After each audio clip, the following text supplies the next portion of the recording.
La ciudad o polis es una de las cosas que existen por naturaleza y el hombre es, por naturaleza, un animal político. Bienvenidos a Humo y Espejos.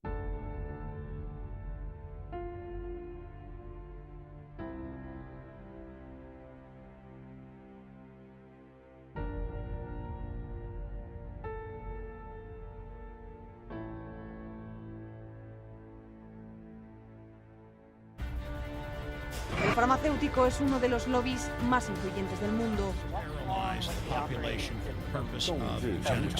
应对挑战，利益行力破解。 Конечно, должны работать кооперативно, должны... Matemáticas tienen demasiado poder.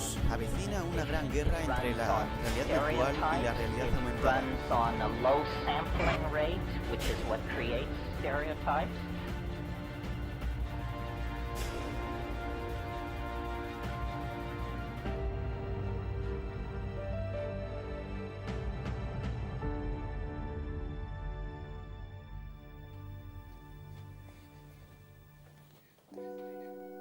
Muy buenas noches, bienvenidos, ¿cómo están hoy? Espero que estén bien y preparados para esta nueva edición de Humo y Espejos. Hoy le traemos un tema que también lo estamos viviendo acá en la Argentina, que es la crisis financiera global. Así que, ¿cómo estás, Marcelo? ¿Me podrías resumir un poco de lo que vamos a hablar hoy? Bien, la intención hoy es ver esta crisis financiera global que muchos sitúan como origen en el 2008 y que en realidad nunca terminamos de salir. Estamos viendo que tenemos una Europa que está plenamente estancada, un Estados Unidos con una economía raquítica, un crecimiento bajo, un Japón que sigue sin poder salir de su recesión ya crónica, y una China que ralentiza su crecimiento a la mitad. Pero esto no es lo más grave. Lo más grave es que se habla de una bola financiera de derivados que sitúan algunos entre 700 billones y otros llevan esa cifra casi hasta los 2.000 billones. 2.000 billones de dólares. Estamos hablando de decenas de veces el PBI mundial. O sea, es una cosa que de explotar sería imposible que pueda ser controlada. Entonces, a partir de eso queremos saber cuánto hay de cierto en esto, qué perspectivas, qué pronósticos podemos hacer sobre el tema y qué es lo que está pasando, que aparece un viejo conocido de la historia de la humanidad, que es el oro. Nuevamente empieza a tomar protagonismo y se empieza a hablar mucho del oro. ¿Qué papel va a jugar el oro en el tema financiero y en el tema geopolítico? Bien, y nos acompaña Walter Formento, que es director del CIEPE, el Centro de Estudios en Política y Economía. Nadie más capacitado para ayudarnos a entender un poco lo que está sucediendo. Walter, muchísimas gracias por acompañarnos una vez más. No, gracias a ustedes. Walter, ¿podemos decir que estamos al borde de un colapso financiero mundial? Bueno, todos los especialistas coinciden en eso. Que estamos en una situación muy parecida a la del 2008, a la crisis financiera global del 2008, ese estallido, solo que en una magnitud que algunos plantean entre 10 y 20%, y 10 y 20 veces superior, digamos, el estallido de la burbuja financiera de derivados. Entonces, ese es un punto de coincidencia de todos los analistas e incluso todos los grandes pensadores en el plano de la geopolítica, que la realidad hoy se sitúa en esa encrucijada. ¿Y aguantaremos estamos hablando de 20 veces más que en el 2008? ¿Se resistirá el sistema? Bueno, lo que hay que especificar es que el estallido de la burbuja financiera, es decir, la crisis de los derivados financieros, que son emisión de moneda sin respaldo en economía real, lo que produce es un impacto en los grandes jugadores financieros. Es decir, porque la vida cotidiana de las personas que se dedican a la producción y el trabajo, de última, verán paralizada su economía un poco más, un poco menos, pero el estallido de esa burbuja financiera golpea en el centro de la ecuación del poder mundial, porque lo que plantea es el escenario de que se define un ganador. Porque en el 2008 estalla, pero la decisión de la Reserva Federal Norteamericana de empezar a emitir papeles sin respaldo en economía real ha generado un desplazamiento en el tiempo del momento en que haya ganadores y perdedores. Bueno, ahora seguimos. Los llevamos a ver entonces la primera parte del informe que les preparamos sobre el colapso financiero mundial.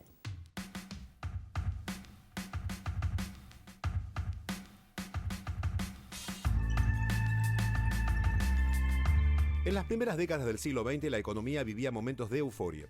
Durante los años locos, la economía de Estados Unidos prometía ganancias inacabables a quienes se aventuraran por el sueño de la riqueza sin límites. Esto tendría un abrupto final con la crisis del 29, que arrastró al mundo entero hacia la pobreza. Los bancos habían demostrado su fragilidad ante una corrida bancaria suscitada por la especulación en un contexto de deudas crecientes y sin respaldo. El gobierno de Franklin Delano Roosevelt introdujo, para salir de la crisis, un programa heterodoxo de políticas económicas que permitió reconstruir la economía estadounidense. Con el fin de impedir la repetición de un crack, se tomaron medidas contra la especulación financiera, como la ley Glass-Steagall, que separaba la banca de depósitos e inversión, creando un sistema bancario constituido por bancos nacionales, estatales y locales a los que se les impedía participar en los consejos directivos de empresas e industrias, comercios y servicios.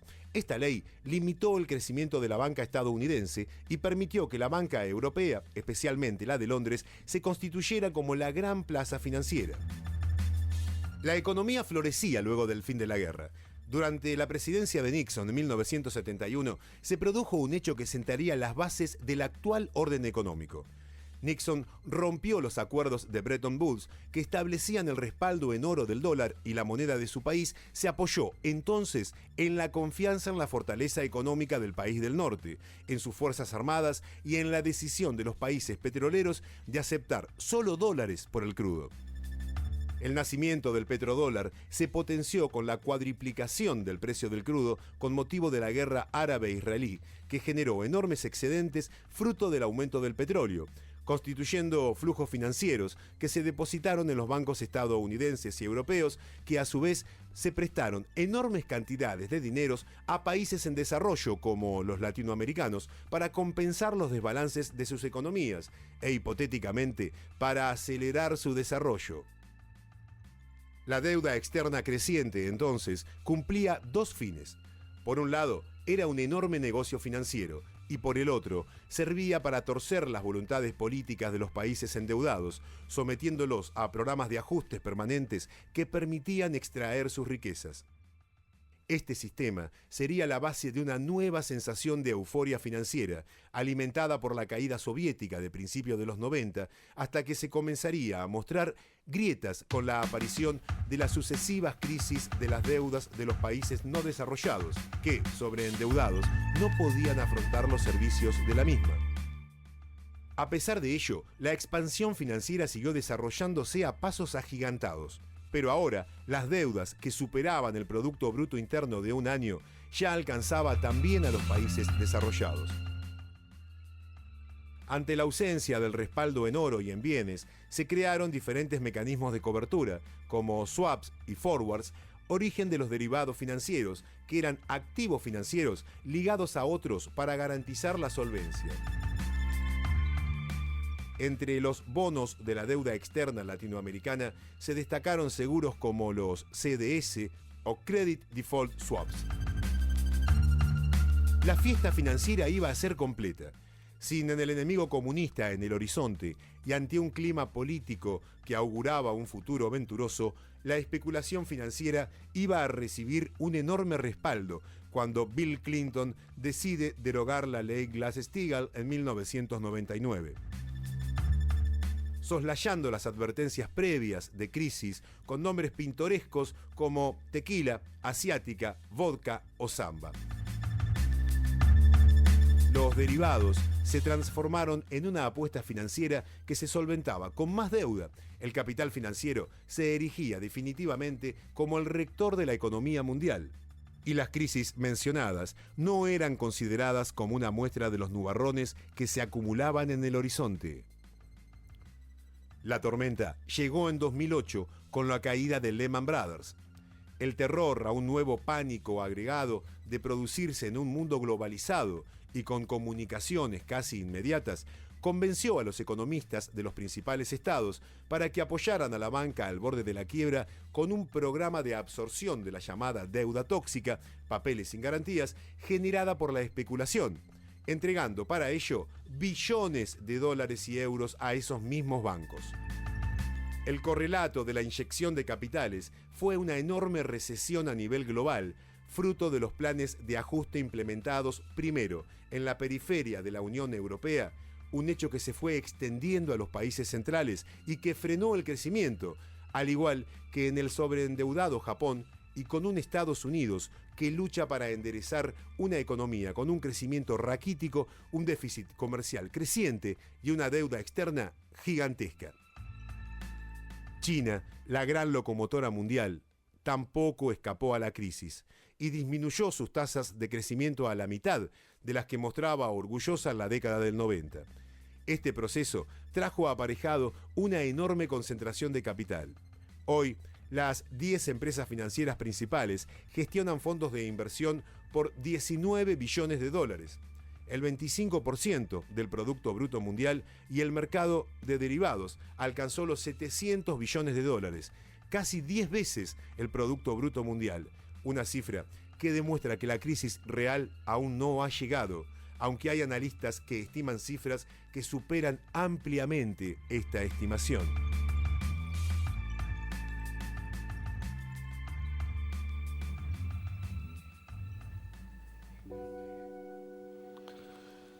Bueno, Walter, este es un tema que habitualmente no se suele escuchar mucho en televisión. Los economistas siempre están en los temas coyunturales, difícilmente entran en temas de fondo. Entonces yo creo que antes de profundizar mucho en el análisis, habría que tratar de que la gente pueda entender, para poder seguir la discusión, algunos temas básicos. Por ejemplo, en el informe se habla de la ley Glass-Steagall. ¿Podés explicar un poco más de qué se trataba, en qué consistía y cuál es el objetivo real? ¿Para qué se hizo? La ley Glass-Steagall es una ley que se construye en 1933-1934 para dar respuesta a la crisis de 1929. Una crisis financiera internacional provocada en el seno de la puja de intereses entre los grandes bancos.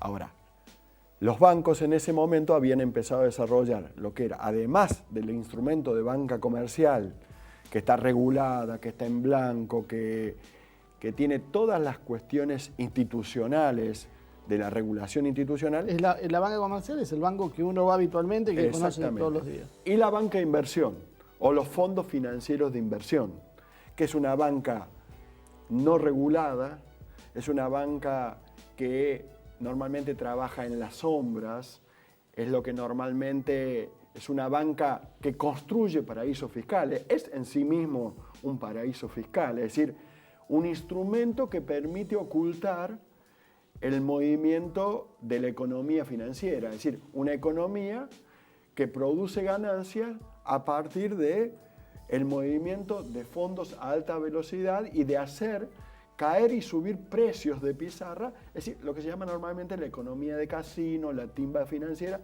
Entonces, normalmente compite de manera de favor, digamos, con ventajas respecto de aquellos empresarios que invierten en la economía real, que tiene una inversión que tarda 2 años en madurar, en producir beneficios, y sus beneficios son del 3%, del 6%, y aquí, en cuestión de segundos, a veces se resuelven beneficios de un 50% o un 100%. ¿Son las operaciones de alta frecuencia? Exacto. Porque es curioso a veces poder explicarle a la gente que no conoce cómo funciona este sistema. El tema de algoritmos que van detectando el precio de las acciones y ganancias de pequeños centavos y compran y venden en centésimas de segundo. Claro. Incluso jugadores que tienen toda esa tecnología, por ejemplo, Soros es un clásico.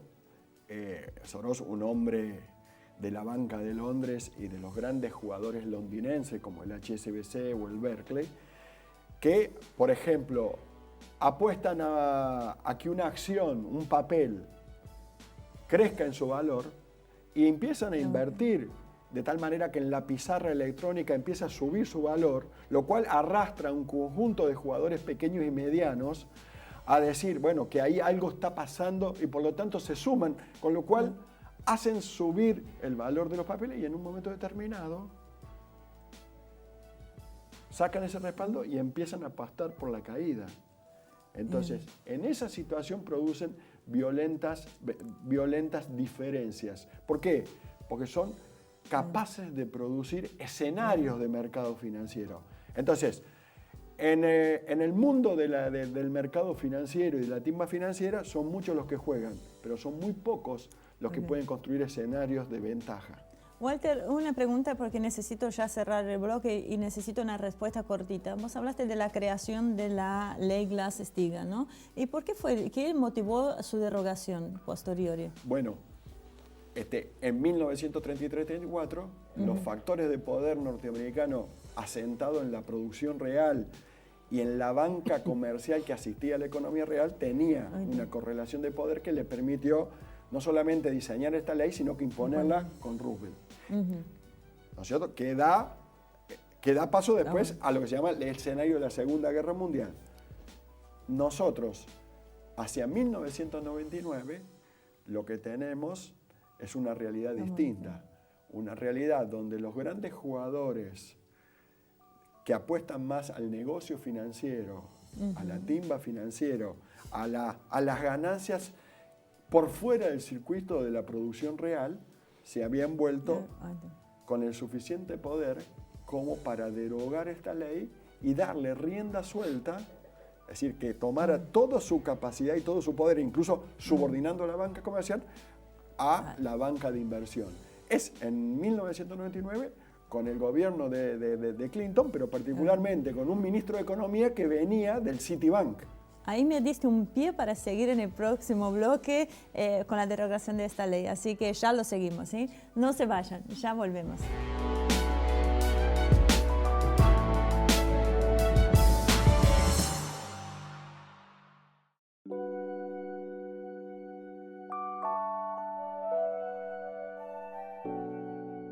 Bien, acá los tenemos nuevamente con Walter Formento, el director del CIEP, tratando sobre la posibilidad de este colapso financiero mundial.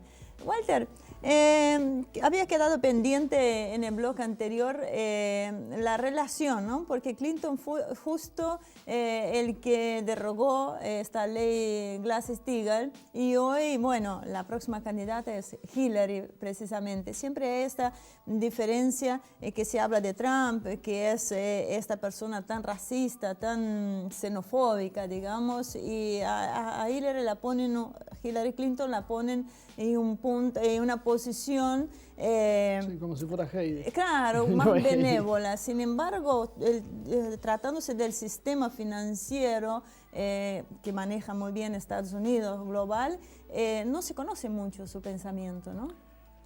Bueno, uno diría que la candidatura de Hillary Clinton continúa esa línea estratégica que tenemos con Bill Clinton y con Obama, donde el gran peso específico de poder en esos gobiernos está centrado en Wall Street y en Londres, es decir, en las cities financieras, confrontando muy fuerte con el complejo industrial militar, es decir, el Pentágono y lo que se llama Washington. ¿Es cierto, Walter, que para redondear esto que estás diciendo, que el 70% ya del PBI norteamericano se justifica por la especulación financiera, que tanto han rezagado a la industria?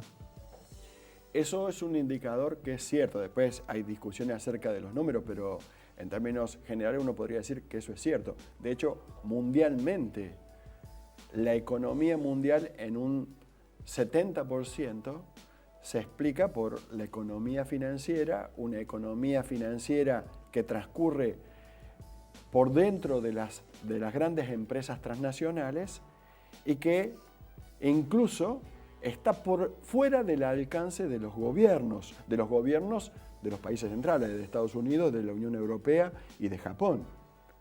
Y eso, ese 70% es el que se le llama paraísos fiscales.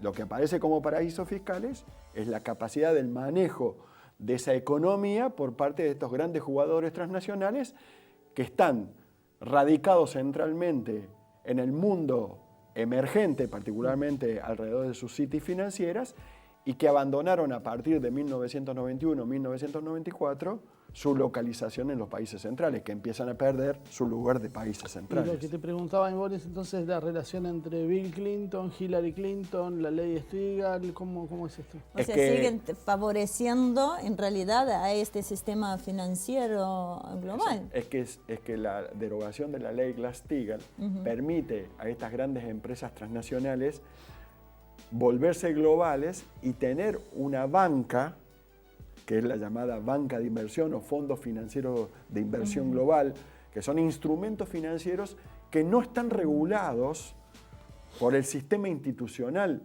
internacional. Por eso muchos le dicen, opera como una banca en las sombras, como una banca no regulada, como con una paraestatalidad en el sistema internacional que se conoce desde Bretton Woods en adelante. Es en realidad un nuevo poder económico financiero de carácter global que viene a plantear la crisis del sistema institucional financiero de los grandes poderes económicos financieros resultante de la Segunda Guerra Mundial. Esta es la crisis de Bretton Woods. Lo que pasa que expresa una puja entre los grandes jugadores financieros, aquellos que no han logrado dar el salto a la escala global y que han permanecido como refugiados y parapetados detrás del complejo industrial militar norteamericano esencialmente. Claro. Yo recuerdo en el 2009, desde el 2009, Marcelo, en sus inquietudes por el sistema financiero mundial, ha entrevistado a varios economistas y les ha planteado el tema de China, que en el informe se habló como uno de los grandes actores del surgimiento y que en aquel entonces no identificaban Asia, era como una masa, recién surgía China, y hablaba de la relación del oro, del crecimiento del oro, de que China quería posicionar el yuan como una moneda fuerte internacionalmente. No se le reyeron, pero bastante dudosa eran las consideraciones. Lo que hablamos al principio, están en lo coyuntural. Ahora, a eso me refiero. No hay ¿Por qué visión le estratégica. cuesta tanto a los economistas tener una visión más global de la situación y sabiendo lo que nos afecta todo lo que pasa a nivel internacional? Porque con un mundo tan globalizado no podemos aislar un hecho ocurrido en otros países que no nos afecta en el cotidiano acá. Y uno podría decir que si uno en el análisis, que siempre debe ser económico, político y estratégico, le da demasiado peso a los indicadores de la economía y no lo pone en una proporcionalidad con los indicadores de la política y de la estrategia, es muy difícil a veces componer una lectura resultante que se aproxime a las realidades que están sucediendo en un momento de profundos cambios que cuesta construir los nuevos conceptos y herramientas para interpretarlo. Esto es un primer aporte de carácter metodológico. Pero cuando uno dice, porque fíjate que hasta recién charlamos y todavía no habíamos puesto la emergencia de los actores estratégicos por fuera del proyecto financiero, como decimos, los BRICS, es decir, los proyectos multipolares, en su versión BRICS o en su versión del ecumenismo humanista. Entonces, que, digamos, nos plantean incluso extender la mirada estratégica. Entonces uno dice, yo primero tengo un abordaje. El poder financiero, que es muy fuerte a partir de sus capacidades de guerra militar, regular e irregular, muy importante tenerlo en cuenta, en las épocas de narcotráficos, y el poder financiero con altísimas capacidades en el terreno de la guerra financiera, de la guerra de precios de materia prima, de guerra de precios de moneda o de tipo de cambio. Entonces, y mediática. Y por supuesto, mediático.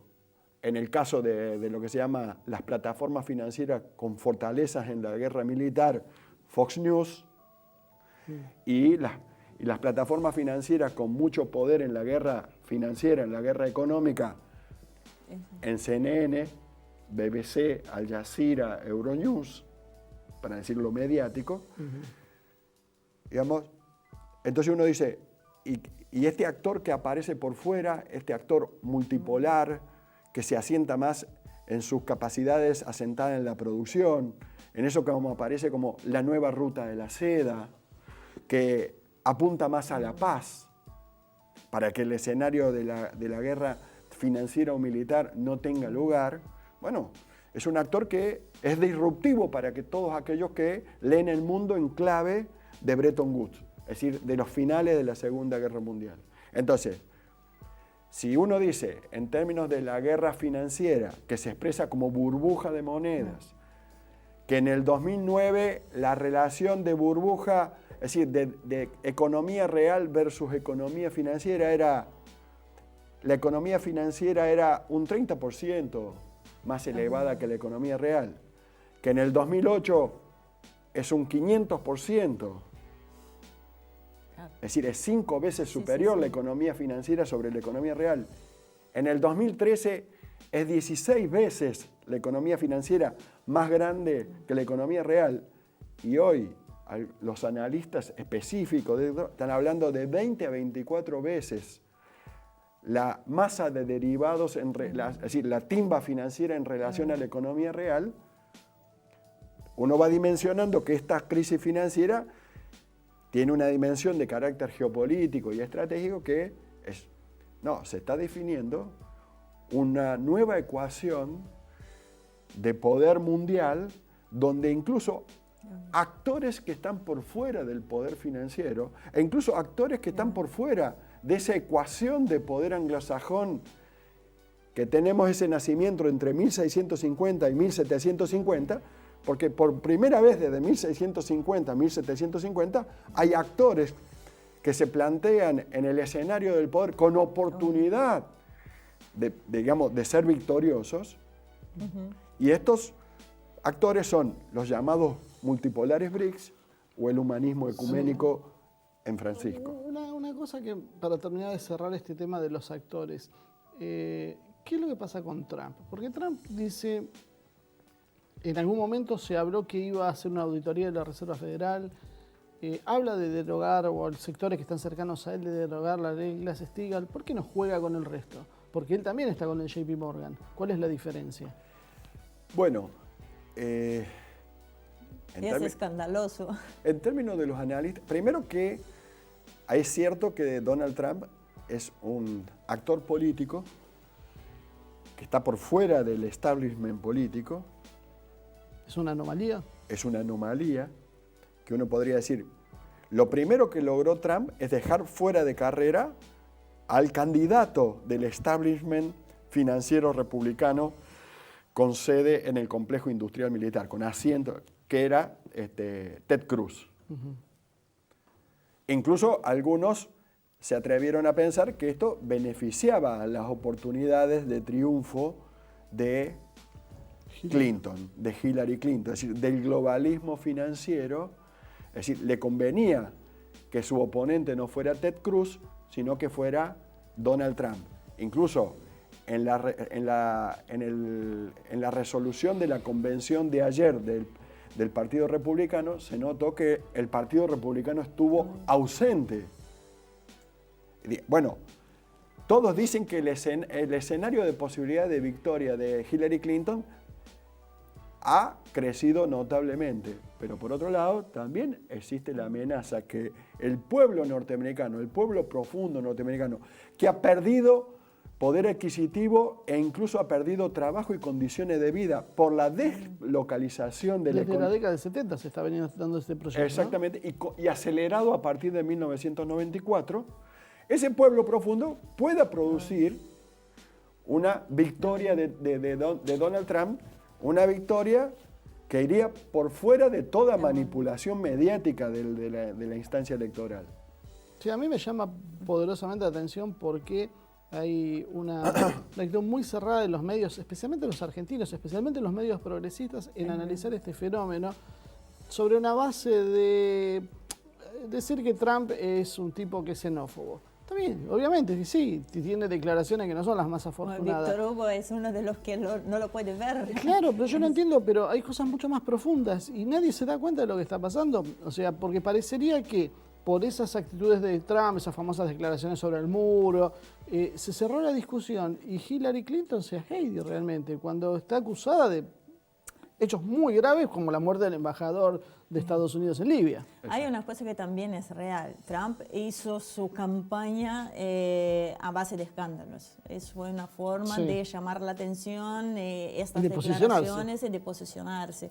Porque según él lo hizo sin plata. Porque como ya es alguien mediático, alguien que trabaja, que sabe manejar los medios, y porque está pasando algo, me parece, con algunas similitudes. Aparte, ¿cuántos candidatos a presidente dicen una cosa en las campañas y hace otra? Quizás nos dé una sorpresa al revés. Sí. Pero antes de seguir con ese tema, tenemos que ir a un pequeño corte, ya seguimos, así que no se vaya. Enseguida estamos con ustedes.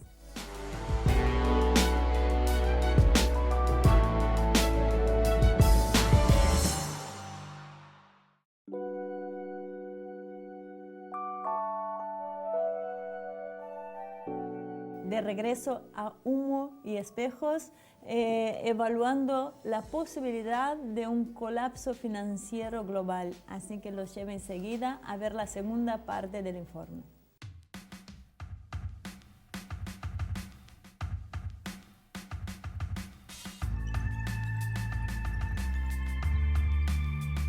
Las nuevas políticas de inyección de dinero a los especuladores, lejos de controlar la situación, han aumentado la especulación.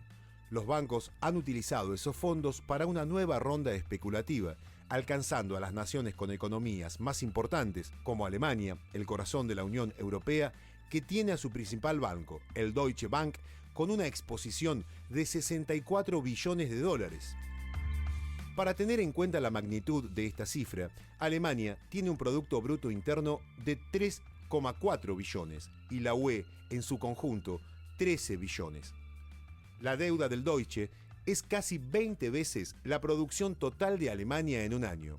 Por ello, este tipo de entidades es catalogada como demasiado grande para caer, y eso requiere una asistencia permanente del Estado para mantenerla. Pero no es este el único caso. El Santander se encuentra en una situación similar. La situación, entonces, aparece como explosiva y la detonación puede ser en un plazo muy corto. Esta crisis se revela como inmanejable. Muchos economistas creen que ya es imparable y solo es cuestión de tiempo para que se torne incontrolable. Pero es importante notar que las crisis presentan oportunidades y que la economía también es política. Internacionalmente, China se muestra como el rival global de Estados Unidos y está tomando recaudos para minimizar los efectos del estallido, aprovechando la situación para cambiar la arquitectura global dominada por Estados Unidos y sus aliados. Uno de los pilares, tal vez el más importante, es el que se erige el liderazgo de Estados Unidos, es su moneda global. El dólar y China tienen serias intenciones de golpear a su rival en su base, haciendo perder protagonismo al dólar. El dólar, como sabemos, ha dejado de lado el respaldo en oro a partir de 1971. La economía estadounidense ha ido perdiendo protagonismo paulatinamente. La deuda externa es incontrolable. El prestigio estadounidense ha caído a su punto más bajo desde la posguerra y China ha delineado una estrategia para posicionar el yuan en su lugar, utilizando, según sostienen quienes adscriben a esta teoría, el oro como el as en la manga para imponerse. ¿Por qué el oro? Londres ha controlado el precio del mismo desde que en 1919 la banca Rothschild controló el gold fixing, fijando el precio de referencia del metal en el mundo. La posición estratégica de controlar el oro en una economía volátil como la actual, con un liderazgo estadounidense debilitado y una Unión Europea al borde de la disolución, cobra una importancia vital. Según el FMI, China y Rusia, su nuevo aliado, han comprado el 85% del oro comercializado en los últimos 2 años. El World Gold Council, Consejo Mundial de Oro, indica que Rusia incorporó en el 2016 45,8 toneladas. El Banco Central de China compró casi 150 toneladas en los últimos 12 meses, constituyendo en forma oficial 1.700 toneladas, mientras que las de Rusia ascienden a 1.460 toneladas, aunque estimaciones extraoficiales sostienen que China supera las 20.000 toneladas. Otras señales a destacar. El banco chino ICBC adquirió la cámara de almacenamiento del Barclays para 2.000 toneladas. Se convirtió en un miembro creador de mercado de la London Bullion Market Association. En enero de 2016, el ICBC compró el contrato de alquiler de la bóveda de seguridad para el almacenamiento de oro y plata físicos del Deutsche Bank en Londres. Este banco es, junto al Bank of China y China Construction Bank, miembros del sistema de fijación del precio de oro de Londres. Pero China fue más allá, y el 19 de abril de 2016 se transformó en quien va a fijar el precio del oro y en yuanes, cuando el Shanghai Gold Exchange desplazó a Londres como referencia del precio. El precio del oro del Shanghai Gold Benchmark es una herramienta clave para la creación de instrumentos financieros derivados del oro en China y clave para que en una futura crisis China pueda respaldar su moneda con el oro que controla. China también es el primer productor de oro del mundo y está poniendo en práctica una política de compra de minas de oro en todo el mundo para consolidar así aún más su posición. Es sabido que la estrategia de China es a largo plazo. En este caso, su estrategia general es la estructura del sistema monetario mundial. Pero hay más señales de que el oro vuelve a ser la estrella, ya que hace años el venezolano Chávez había ordenado la repatriación del oro de su país. Alemania hizo lo mismo ante la Reserva Federal, consiguiendo solo en parte su cometido y aumentando las sospechas de que Estados Unidos no tiene el oro suficiente para cumplir con la devolución del metal si los países que confiaron sus reservas lo solicitan. Los rumores crecen y la existencia del oro físico para cumplir con los compromisos es puesto cada vez más en duda. ¿Estamos en los prolegómenos de la caída del dólar como moneda internacional? ¿El patrón oro puede ser la base para un yuan que se encamina a reemplazar el oro como moneda de intercambio y reserva? ¿Se avecina una crisis financiera y China se prepara para consolidar su primacía económica? Estas preguntas pronto tendrán sus respuestas. Un símbolo del cambio de reglas en el poder mundial es que el Reino Unido tuvo que pedir en 2 oportunidades a China que no haga coincidir el inicio de las actividades del Shanghai Gold Exchange con el cumpleaños número 90 de la reina Isabel II, lo que sería un símbolo del poderío de una China que por ahora decidió declinar humillar a la corona británica.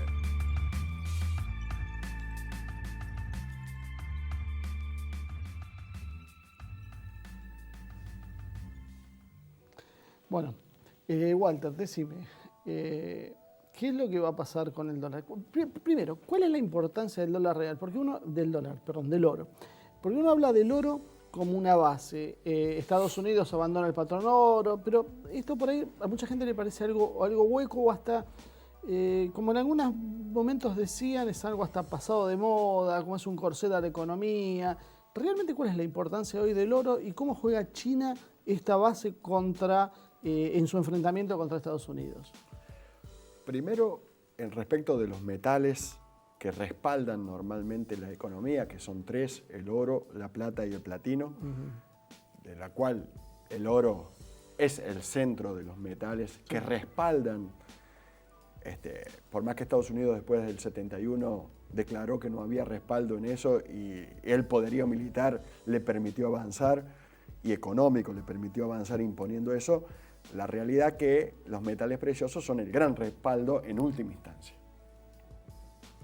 Dicho esto, uno se plantea en esta situación, bueno, si la moneda mundial que de alguna manera explica y media y organiza el 70% del comercio mundial, del 60 al 70% del comercio mundial es el dólar,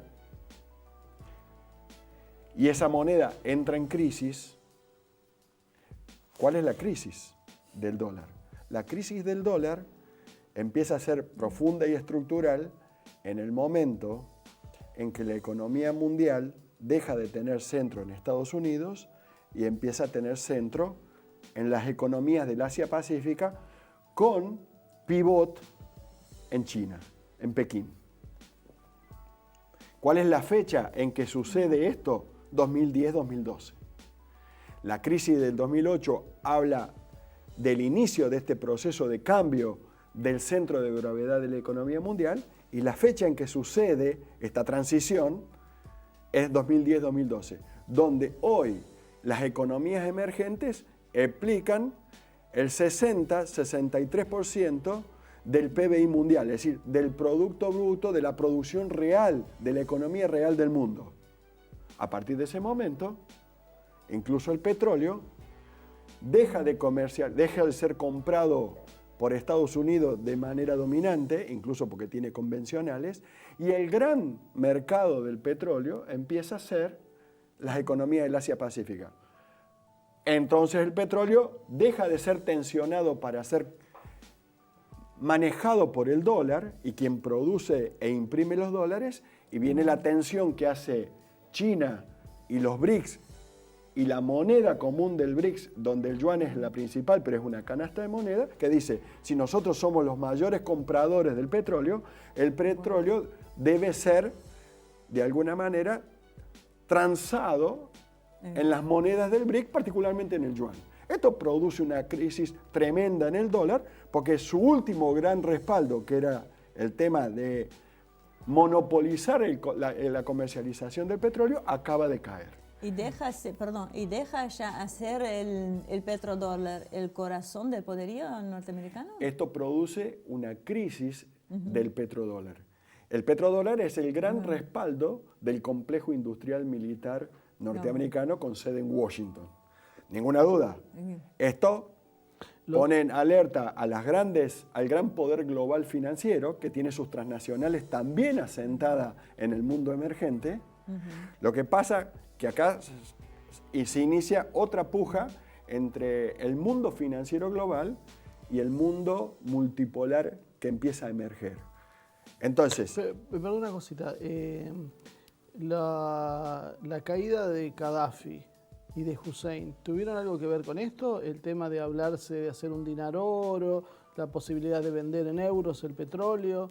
Fueron los primeros indicadores, fueron los primeros hechos de carácter político estratégico, tanto en el caso de Libia como en el caso de Irak, donde empezaron a plantear la necesidad de comercializar el negocio del petróleo no ya en dólares, sino en euros.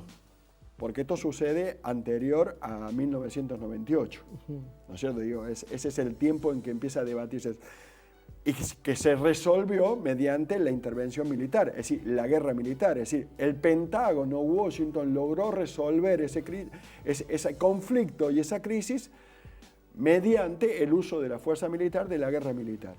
Lo que pasa es que a partir de la Glass-Steagall del 99-2008, el poder de Washington de definir los conflictos de poder mediante el instrumento de la guerra militar empiezan a ser debilitados porque hay una fracción de los grandes jugadores angloamericanos que fracturan, es decir, y obstaculizan, digamos, mediante el desarrollo de lo que se llama la interna en el Pentágono, que es esta discusión entre Wall Street versus Washington, donde Wall Street produce la derogación del Glass-Steagall, pero Washington produce la caída de las Torres Gemelas, del World Trade Center, del centro financiero mundial. Entonces, esa fractura... ¿En qué sentido produce? Produce porque es el responsable de la caída de las Torres Gemelas. Que este es el debate que está en las 28 páginas no desclasificadas del gobierno norteamericano, que ya Obama, como hombre de Wall Street y de la City de Londres, le ha dado la posibilidad a 2 senadores, uno republicano y uno demócrata, de que pudieran leer las 28 páginas clasificadas y que fueran voceros diciendo que en la caída de las Torres Gemelas del centro financiero mundial no hubo aviones, sino que la caída de las Torres Gemelas se produjo por un hecho de explosiones sincronizadas desde el subsuelo de las tres grandes torres. No solamente la 1 y 2, sino también de las 7, ¿sí? Porque son 3 las torres que cayeron. Y eso es un debate que incluso ha llevado a la muerte a muchos investigadores norteamericanos. Entonces digo, ahí está centrado. Esto fractura el poder norteamericano en términos militares, porque hay divisiones, que es lo que de alguna manera obstaculiza de que Estados Unidos pueda seguir resolviendo el conflicto de poder mundial mediante el uso del instrumento militar. En ese sentido, el instrumento que queda es el instrumento de la guerra financiera. Pero para eso Londres necesitaría tomar el control de la Unión Europea. Entonces respaldaría el dólar en el euro, es decir, en el eurodólar, no ya en el petrodólar. Pero ahora con todo el problema que está sucediendo con la Unión Europea, con el Brexit. Claro, es que la Unión Europea, a partir del 2010, que fue la primera vez que la City de Londres hace un ataque financiero, una corrida financiera, un instrumento de guerra financiera sobre el euro para disolver la Unión Europea y subordinarla, ahí aparece China y Rusia con el swap de monedas en yuan, el respaldo y la apertura del mercado chino, que respalda a la Unión Europea y particularmente la posición estratégica de Alemania dentro de la Unión Europea, y Alemania empieza a transitar hacia una articulación creciente con el BRICS. Hecho ¿Pese a Merkel? incluso con Merkel, incluso con Juncker y con Merkel, digamos, porque Merkel es parte de este proceso. Porque incluso en el diálogo de Merkel y Juncker con los BRICS, el planteo es, digamos, en qué consiste la articulación de la Unión Europea con el BRICS. China y Rusia le responden que serían un polo más dentro de los polos que componen el BRICS, es decir, la OCS, la Unión Aduanera, es decir, la Unión Europea no necesita disolverse para entrar al BRICS, se articula como un polo de poder más, así como lo haría la UNASUR y la CELAC. Entonces, y Alemania, que tiene una ecuación económica basada en las ventajas de la producción y la ciencia y tecnología aplicada a la producción de la economía real, eso le conviene, por lo menos le da la posibilidad de, en los próximos 25 años, sobrevivir como actor estratégico frente a las ofensivas, ya sea de Washington como de Londres. Y por lo tanto tiene posibilidad de seguir siendo un jugador estratégico, cosa que estaba amenazado. Walter, bueno, la televisión, los tiempos son muy cortos, pero vos tiraste un tema antes que es tema de unos próximos programas, que es los atentados de falsa bandera, así que viene muy bien. Pero no quería irme sin preguntarte o sin comentar que el presidente Chávez realmente fue un visionario cuando decidió repatriar su oro, ¿no? Llevar el oro que tenía Estados Unidos a su país, y Alemania no tuvo la misma suerte porque recién a partir del 2020 van a empezar a devolver. Pero se rumorea de que el oro que hay en la Reserva Federal de los Estados Unidos no es el oro verdadero. ¿Hay algo de cierto en esto? Bueno, ahí, digamos, en esa pregunta, primero, es cierto que Chávez era un visionario porque es un hombre formado en estrategia. De hecho, él preveía esta situación del oro, por eso lo repatria, que al repatriarlo inicia una crisis porque le anuncia a todos que ahí hay un problema. Claro. El principal estudioso del tema de reservas de oro de Estados Unidos, que es Paul Craig Roberts, que es un subsecretario de la Reserva Federal, dice que en Estados Unidos y en la Reserva Federal el oro no existe. Alemania no profundiza la crisis y no tironea para que se sepa una verdad que saben todos, para no acelerar una corrida financiera de todas las monedas, es decir, el estallido de la burbuja global.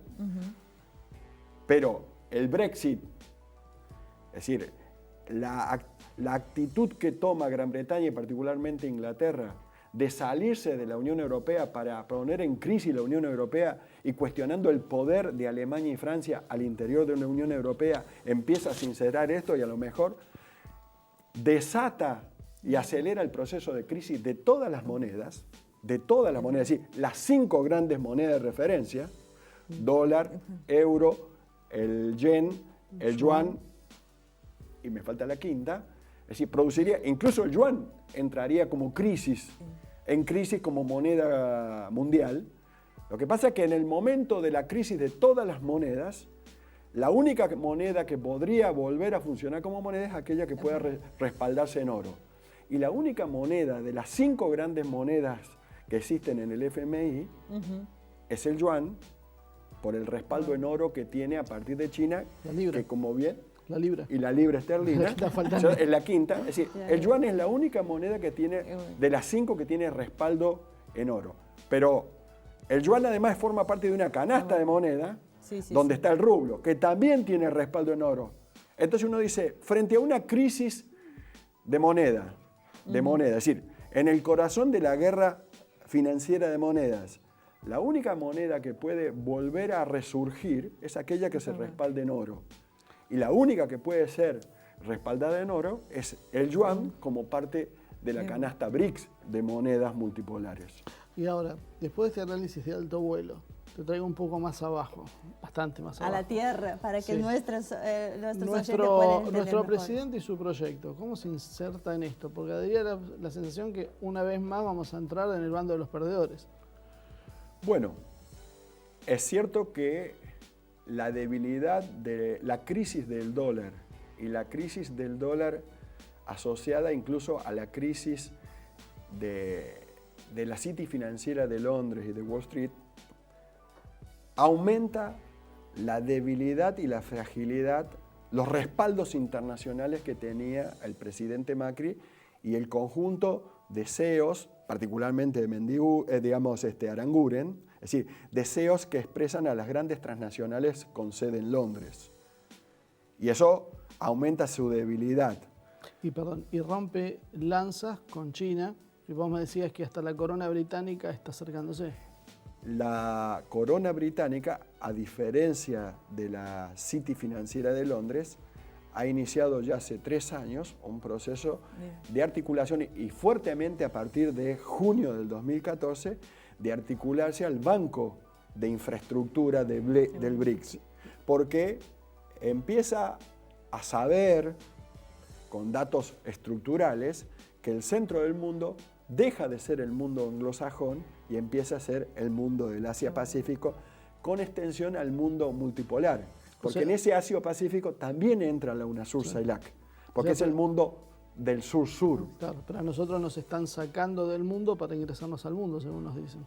Bueno, porque ese es el modo en que se conduce mediante hegemonía ideológica, es decir, un conjunto de ideas que nos permitan creer que estamos saliendo en el mismo momento en que nos estamos uniendo.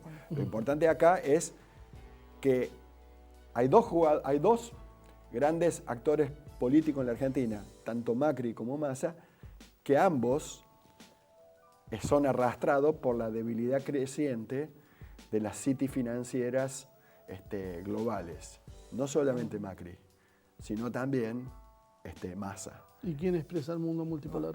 El mundo multipolar, Y ya termino porque me en están amenazando. es decir, en Argentina lo expresaría un proyecto que está más anclado en la producción y el trabajo, que en las elecciones lo expresaba Scioli. Y hoy seguramente va a ser una nueva síntesis entre lo que era el mundo de la producción, el trabajo, de la paz, del techo, ¿cierto? Ese mundo que asocia los BRICS con el ecumenismo humanista del Papa Francisco, porque ahí se conjugan dos grandes actores que componen el multipolarismo. Entonces uno dice, pero acá es tan importante el rearmado del actor de poder alternativo a los actores financieros, como el peso específico que tiene el regreso a la función de gobierno legítimo de Dilma Rousseff y de Lula. Es decir, acá no se puede pensar Latinoamérica sin Argentina, Brasil y Brasil, Argentina. Bueno, Walter, ya no tenemos más tiempo, pero sí espero que los que nos acompañan siempre puedan por lo menos evaluar que cuando siempre hablamos del eje sur-sur, nos estábamos realmente acercándonos al mundo. Que vean lo que nos está sucediendo nomás en la Argentina y en la región y saquen ustedes mismos sus propias conclusiones. Así que, Walter, muy interesante, muchísimas gracias por acompañarnos. Y bueno, seguiremos tratando estos temas y otras oportunidades.